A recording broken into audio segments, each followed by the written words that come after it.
We are live. Well, welcome, Nigel. It's been said we are live. It's been said other things as well. I'm feeling it. Okay. GI tract and organs. That's right. 2 labs for the price of 1 this week. Histology Lab 5, the GI tract. Yes. As I think I mentioned, this used to be 2 labs. Right. There was a lab on the main axis of the GI tract and then a second lab on accessory organs. Diverticula, if you will. However, the powers that be said they can do it in 1. Well, we got to run 2 sets of labs for 2 cohorts in 3 weeks. By my math, we can't do 2 labs times 2. We could have done it at Christmas. No. Keep it for another week. No. We could have started at Thanksgiving and finished at Christmas. That would have been popular. Very popular. Anyway, so it's a 3-hour lab rather than the usual 2, and there's a lot of material to cover. So we are going to talk fairly quickly today. I think so, yeah. No digressions? I'm not going to allow it. No hesitation, repetition, or deviation, as they say. I'm cutting you off every time. Is there something that we're looking for, like thematically, in these many specimens? What's me story? Well, let's think of GI tract. It goes in. You want to control it on the way in. Sure. And you want to control it on the way out at the other end. Yeah, it's a long tube extending through the body. There's an entrance and an exit. Yeah. And we have conscious control over the entrance and the exit.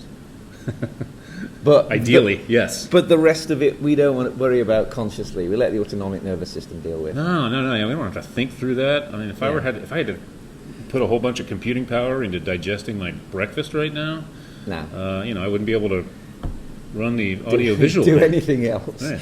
Yeah, so it's a regulated system. It's also a little bit of story, a little bit like pulmonary system, where you're bringing the external environment into close contact with the insides of the body. I know where this is going. Okay. And so you need a good defense mechanism. Oh, boy. Yeah, and as with respiratory systems, you can think about different layers of protection as from going in. Taste is somewhat like smell in a sort of protective mechanism. Okay, well, you've inspired me. I'm going to add that given all the absorption and secretion that we're going to be doing in the GI tract to absorb the nutrients and secrete enzymes and mucus, I'm going to propose that there are certain parts of the GI tract where we're going to see an expansive surface area. Oh, comes back with the surface area story. Yes. Yeah, it's surface area and protection. I think we're going to see a combination of those two things. Not really an equivalent of nasal hairs.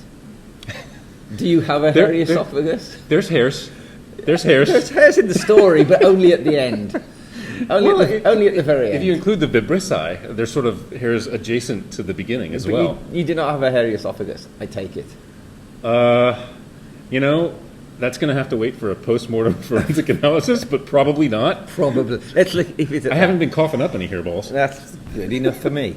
So, there's a defense mechanism story. There's a surface area story. Yeah. But the main story for me is that, as with cardiovascular system, the way the wall has a sort of common shape throughout, but then modifies slightly, or in some cases dramatically, to deal with what's required at any given stage of the tube system. Yeah, we're going to look for common repetition in the wall structure. As we make progress through the digestive tract, we're going to see mucosa, submucosa, muscularis, and then either an outer serosa or adventitia. We're going to look for those.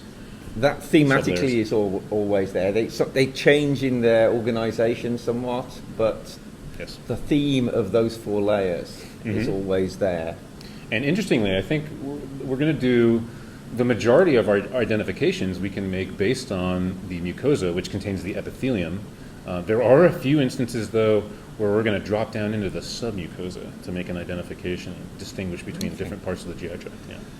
And one of the more unique things, just to finish off with, about GI tract, comparing it to, say, respiratory tract or cardiovascular, which are the tube systems we've done in the last few blocks, is that in those systems we always talked about transitions. Cartilage arrived and it faded out and it got replaced by smooth muscle. Yeah. And then that faded out. In the GI tract, we have some very abrupt transitions. It's not like it blends gradually from esophagus to stomach. No, there are distinct junctions where on one side of the junction you've got one type of epithelium and on the other a different one. And what that means is that for a given specimen, we are going to have to scan across that epithelial surface to make sure it doesn't change on us. Yeah. Okay. I think that pretty well covers it for the intro. All right, should we get started? Let's go.